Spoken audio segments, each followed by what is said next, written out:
This week, we're going to talk about the pros and the cons of unschooling. Lots of people sit on the fence trying to weigh it all out, making their lists for or against unschooling. And over in Unschooling Mom to Mom, the Facebook group, people post questions wanting to hear what everyone thinks. In the past, I've been pretty sure that society does a good enough job saying what they think is wrong with unschooling, but only unschoolers can tell you what's great about it. Then I realized that most people are way off the mark on the real pitfalls of unschooling. And yeah, there are some. Maybe we should talk about it. I'm Sue Patterson, longtime unschooling mom with 3 now grown unschooled kids. I pop onto this podcast each week to give you a little pep talk.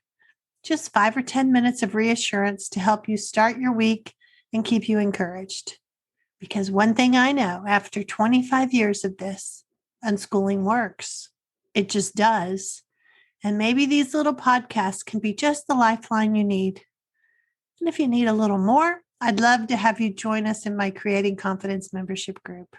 We meet on Zoom calls, in a private Facebook group, and a WhatsApp channel, brainstorming and sharing solutions to everyday issues that come up. And one of the keys to unschooling success is about finding the support that works for you. So that's why I created the coaching group. You should join us. Okay, on to the pros and the cons. Since I obviously think there are more pros than cons, because this is the choice my family made, let's start with the downside.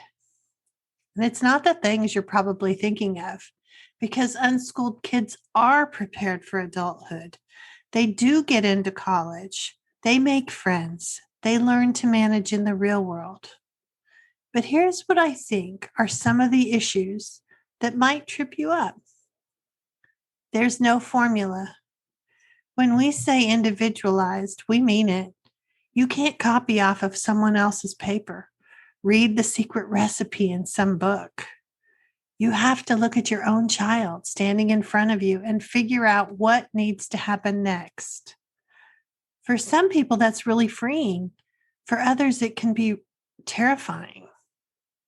Usually because you were taught that you're not capable on your own.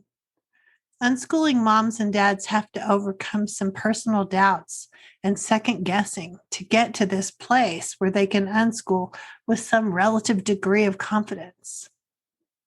And maybe that's number 2. You never arrive. You never finish. You don't have boxes to check and call it done. You always have little worries here and there. Partly it's because you're a good parent. Partly it's because how do we ever know for sure about other people and what they need from us?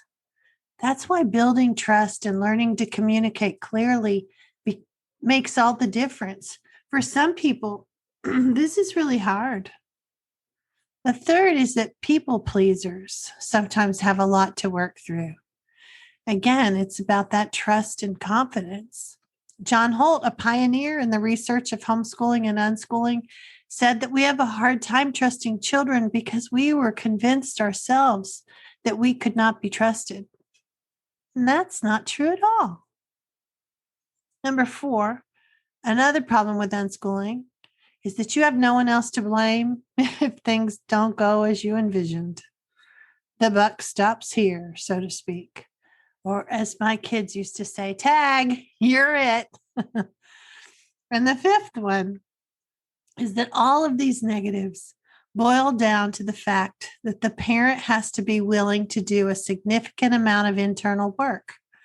Sometimes that can look like deschooling, undoing all the pieces we carry with us from our own school experiences, examining them to see what's true and what are misconceptions that we have or that we were convinced were true but aren't.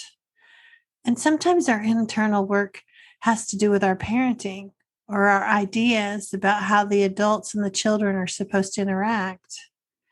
Maybe we didn't have a great childhood. Or maybe it was okay, but lots of the expectations and ideas that we bring into adulthood aren't what we want to duplicate now that we're looking at it all with intention and maybe even a little more clarity. This is some serious unpacking that unschooling parents have to do usually. So, those are 5 things that, at least on the surface, look like negatives. It's interesting in the end, when you push through these and you do the work that needs to happen, it makes life so much better. So, they're really only negatives as you're facing what needs to be done, what's ahead. And of course, your own fears or emotional baggage are going to try to divert you from this task of unschooling. But when you think about your reasons why, when you look at that child standing in front of you who needs you to push past your fears and look at this option for them, it might be the catalyst you need. And this is a weekly pep talk about unschooling. So let me tell you the pros I see for offsetting all of those cons, the advantages to offset the disadvantages people might have to look at. And I would love it if you added more. And initially, I was going to do a dozen, but I ended up a few more than that. But if you leave it in the comments, either at the transcript page or at the platform where you listen to the podcast, I would love to hear your ideas of what are the advantages or the reasons or the pros for unschooling. Because the first one I have is that unschooled kids get to have a truly individualized education. They can learn at the pace that fits them, and not because a class of same-aged kids all have to be moved from point A to point B. Unschooled kids can take their time. Much has been written about hurrying kids through childhood, from one activity to another, class to class. This slower pace allows kids to absorb more information without the stress and the pressure of rushing. It allows them to create a habit of being more thoughtful and taking their time to make decisions. Unschooled kids can get to know themselves better and develop more self-confidence. They're not trying to please others, teachers or parents or peers. This allows them to be aware of their own preferences and not have to wait until middle age to figure out who they are or what they themselves actually like. Unschooled kids get to learn that failures don't have to be humiliating experiences to be avoided at all costs. Instead, they can see these disappointments as data to help them modify their decisions for next time. Unschooled kids get to follow curiosities, explore, discover, and have fun. And learning takes place right alongside all those activities. Unschooled kids get to learn how to navigate their way through having freedom and being able to make choices. You can't really learn to make choices if someone is always making them for you. So even when the decision doesn't work out, it's all part of a learning process that unschooled kids have time to work through. Unschooled kids learn how to find resources and explore their interests more deeply. This skill is so much more important than memorizing rote facts that can be easily looked up on their phone. Unschooled kids get to know that their parents are prioritizing the relationship with them. How they do in school or whether they excel aren't factors that have to be considered in whether or not they have their parents' approval. Of course, most people love their kids, but unschooled kids have the opportunity to feel truly unconditional love from their parents. Unschooled kids can be well rested.